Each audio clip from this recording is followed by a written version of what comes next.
Boa noite a vocês, alunas do oitavo período de enfermagem da EMS. E como ainda estamos em substituição das aulas presenciais por aulas à distância, nós vamos intercalar conteúdo escrito, questões e alguns vídeos, certo? Na última aula a gente começou já o assunto de esquizofrenia, que é relativo ao segundo bimestre. Entretanto, eu quero antes de gravar um vídeo sobre a esquizofrenia, eu queria voltar um pouco naquelas questões que foram passadas na terça passada, dia 31. Vou responder as questões para vocês. Bastante gente acertou quase tudo, tá? Poucos erros. A sala está de parabéns. Vocês têm um material complementar para estudar. E vocês podem me procurar a qualquer momento. E lembrando que nos horários de aula eu sempre estou disponível pela Hangouts. Podem enviar dúvidas pelo e-mail, pela área do aluno que eu vou responder também. O que for ficando para depois, eu vou responder sempre preferencialmente em horário de aula, ok? Então, nós vamos responder aquelas questões da aula passada, da aula retrasada, né, do dia 31. E aí vocês vão ter ideia mais ou menos do que vocês acertaram ou não, mas a maior parte das questões estão corretas, estão adequadas, tá? Então, na revisão do primeiro bimestre, a primeira questão: quais são os transtornos mentais que acometem as crianças? Então, a gente viu alguns transtornos, né? Entre eles, os que a gente tem visto crescer cada vez mais é a ansiedade, a depressão e o transtorno do déficit de atenção e hiperatividade. São os três transtornos que a gente mais se preocupa com as crianças atualmente. Questão número 2. Cite os transtornos mais comuns em mulheres nos diferentes ciclos de vida. Então, a gente viu que a mulher, por conta de vários fatores, ela está exposta a ter transtornos mentais durante a vida toda. Os que mais acometem, de acordo com os estudos, são a ansiedade, depressão, os transtornos dissociativos da realidade e os transtornos alimentares, ok? Questão número 3. Quais são os fatores de riscos modificáveis e não modificáveis para o desenvolvimento dos transtornos mentais das mulheres? Quais são aqueles que a gente consegue modificar ao longo da nossa vida, né? O que a gente pode ajudar a nossa cliente, paciente, aquela pessoa que a gente faz visita domiciliar, o que a gente pode ajudar a modificar? Os fatores modificáveis são todos aqueles passíveis de algum tipo de intervenção. Então, eles são o estilo de vida, o nível socioeconômico ambiental, muitas vezes a gente consegue interferir, presença de maus tratos ao longo da vida, especialmente na infância, na adolescência, e alguns eventos estressantes. São fatores que a gente consegue intervir.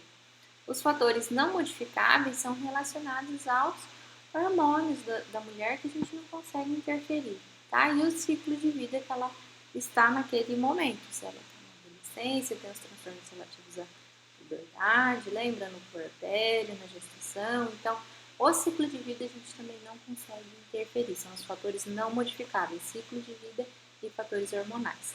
Tá?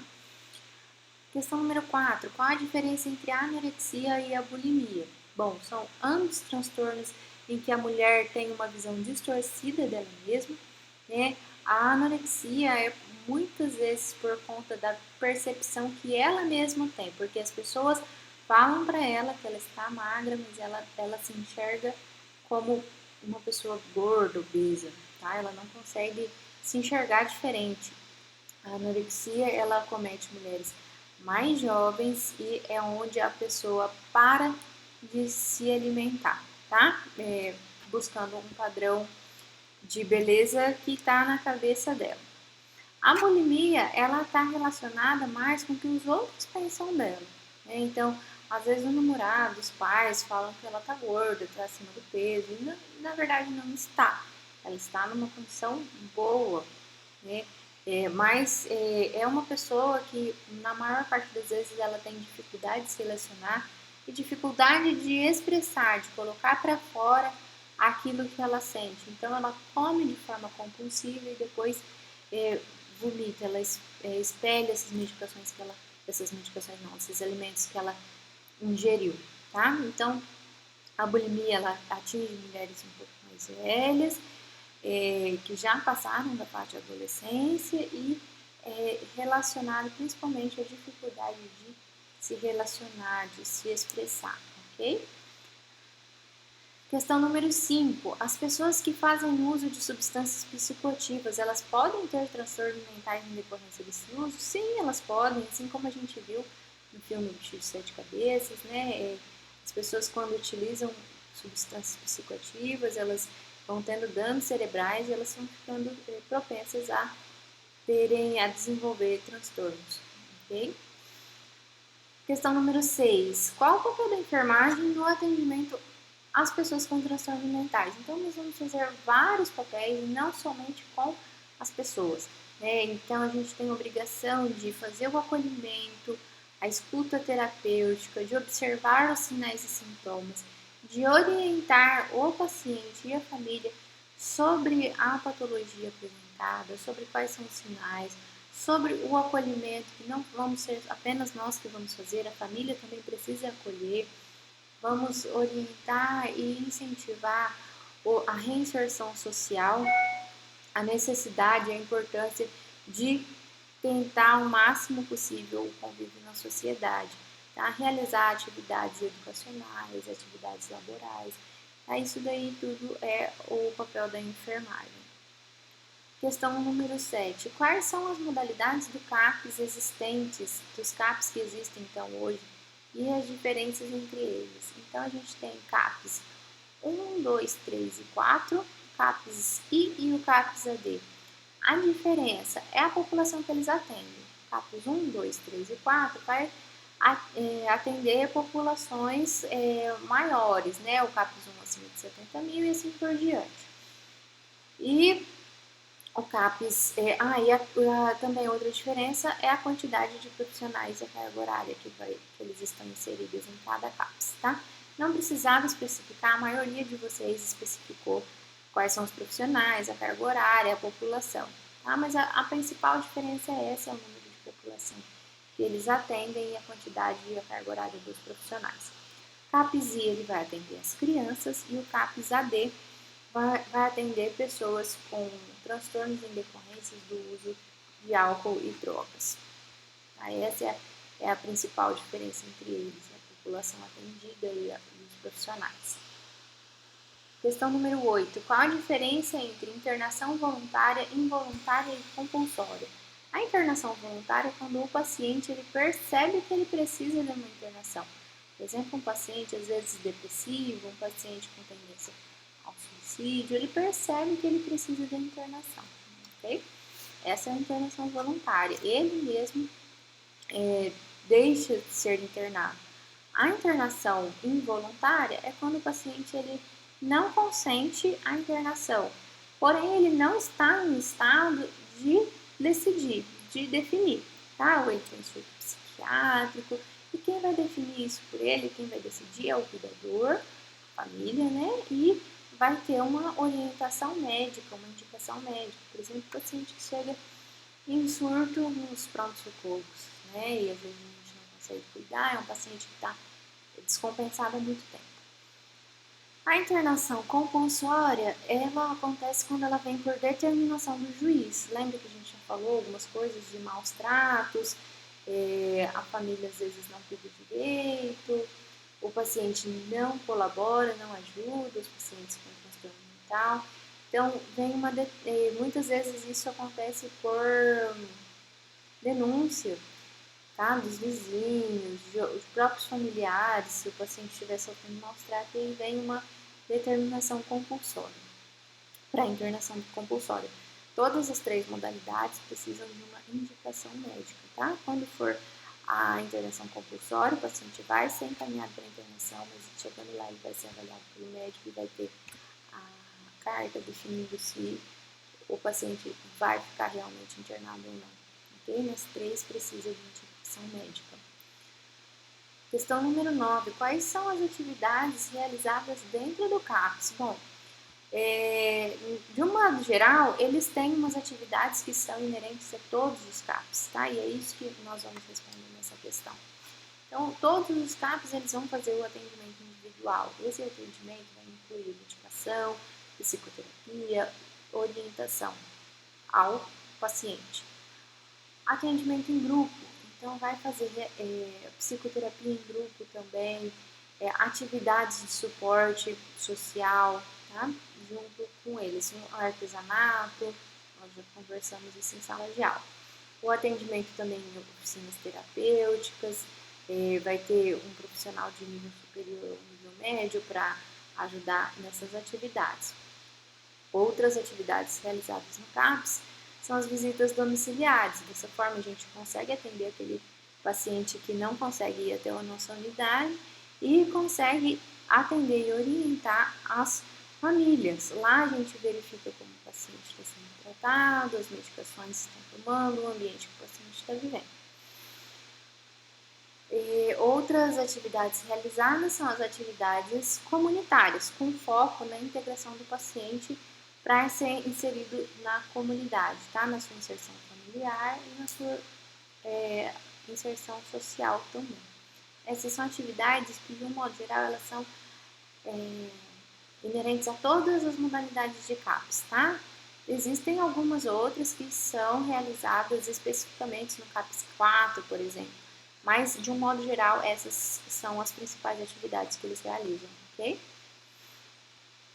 Questão número 10. Quais os sintomas apresentados por uma pessoa que é acometida pelo transtorno do esgotamento profissional, que é a síndrome de burnout, que nós falamos bastante. Cansaço excessivo, são sintomas físicos muitas vezes, né? Um cansaço extremo, físico, mental, a pessoa não consegue fazer nada, ela não tem ânimo para nada. Ela pode sentir dor de cabeça frequente, o apetite pode estar alterado, ou comer muito, ou o contrário, não comer nada. A pessoa com síndrome de burnout sofre de insônia na maioria das vezes, ela não consegue se concentrar nas atividades, tem um sentimento muito grande de fracasso, de que ela não consegue fazer as coisas, de insegurança no ambiente de trabalho e fora também, quando está em casa. É uma pessoa que carrega muitas vezes a negatividade porque ela está sobrecarregada, ela não consegue pensar em outras coisas, ela só consegue ser negativa. Ela também tem sentimentos de derrota, de desesperança, de incompetência. Pode ter alterações repentinas de humor, né? Dificilmente uma pessoa que vai estar alegre, ela pode estar demonstrando serenidade, mas na verdade ela vai apresentar-se explosiva daqui a pouco. É uma pessoa que tende a apresentar o isolamento, ela tende a ficar distante das outras pessoas, pode apresentar hipertensão, dores no corpo, dores musculares, problemas gastrointestinais, muita dor de estômago, dificuldade para se alimentar e também alterações nos batimentos cardíacos. A pessoa com a síndrome do esgotamento profissional é uma pessoa que tem dificuldade em realizar atividades de lazer, de esporte, ela vive em função do serviço porque ela se cobra muito, muitas vezes, ou ela tem metas que são muito difíceis de alcançar. Questão número 11. Considerando lá atrás a lei da reforma psiquiátrica, a lei do Paulo Delgado, deputado, né? Cite os direitos que a pessoa com transtornos mentais possui. Então, entre os direitos que lá naquela lei, que foi a lei da reforma psiquiátrica no Brasil, aprovada em 2001, ela coloca que os direitos da pessoa com transtorno mental são ter acesso ao melhor tratamento disponível pelo sistema de saúde, tá? O melhor atendimento que o sistema possui, a pessoa tem esse direito a receber. Desculpa. Ela deve ser tratada com humanidade e respeito naquilo que for relacionado ao seu tratamento de saúde, visando alcançar também a recuperação e a inserção familiar, também no trabalho e na comunidade. Ela tem direito de ser protegida contra qualquer forma de abuso e exploração, porque esse direito lembra lá atrás como eram tratados os pacientes com transtorno mental, né? Então, aqui na lei coloca que ela tem o direito de ser protegida contra abuso e exploração. Ela tem garantia de sigilo nas informações prestadas. Então, as pessoas que cuidam desses pacientes não podem sair falando, o vizinho não pode sair perguntando pra gente também o que aconteceu, a gente não pode falar, porque é a garantia do sigilo. Ter direito à presença médica em qualquer tempo para esclarecer a sua necessidade de hospitalização involuntária. Então, quando ela não deseja ser internada, ela tem direito de receber uma explicação médica, tá? Por que ela precisa ser internada naquele momento. Ela tem direito a ter livre acesso aos meios de comunicação disponíveis. Televisão, telefone, ela não pode ficar incomunicável. Lembra lá do filme do bicho de 7 cabeças? Tudo o que o paciente passava dentro da internação domiciliar e não conseguia se comunicar com o pai, com a família, explicar o que estava acontecendo. Então, essa lei ela vem para mudar também mais esse acesso, tá? Ela tem que receber o maior número de informações possíveis a respeito do seu tratamento, de sua doença. Ela tem que ser tratada em ambiente terapêutico por meios menos invasivos possíveis, então nada daqueles da lobotomia, daqueles procedimentos absurdos que eram realizados antigamente. Outro direito, para finalizar, ela tem direito de ser tratada preferencialmente em serviços comunitários de saúde mental. Então, preferencialmente, essa pessoa vai estar em ambulatórios, tá? Em locais como CAPs, estratégia de saúde da família. Preferencialmente, ela não vai sair do seu convívio. Só em último caso que ela vai para a internação. E a última questão, quais são os locais que compõem a rede de atenção psicossocial, a RAPS? Então, a gente viu que as leis foram colocando, incluindo vários locais que essas pessoas podem chegar e podem obter atendimento. Então, a gente tem a atenção básica, a UBS, a estratégia de saúde da família. Temos os CAPs, né, e as suas diversas modalidades. Entretanto, tem algumas cidades que não possuem CAPs, então o atendimento vai ser no ambulatório de saúde mental, no hospital especializado. Essas pessoas podem receber atendimento pelo serviço de urgência, no SAMU, no pronto-socorro, na UPA. Tem o serviço residencial terapêutico e as comunidades terapêuticas e a atenção hospitalar como um todo, né? A gente tem leitos em algumas enfermarias, né? Tem enfermarias que possuem até 30 leitos, a gente tem os hospitais psiquiátricos e locais específicos, como o CAPS 4, que faz algumas internações, né, seguindo algumas regras para esses pacientes, ok?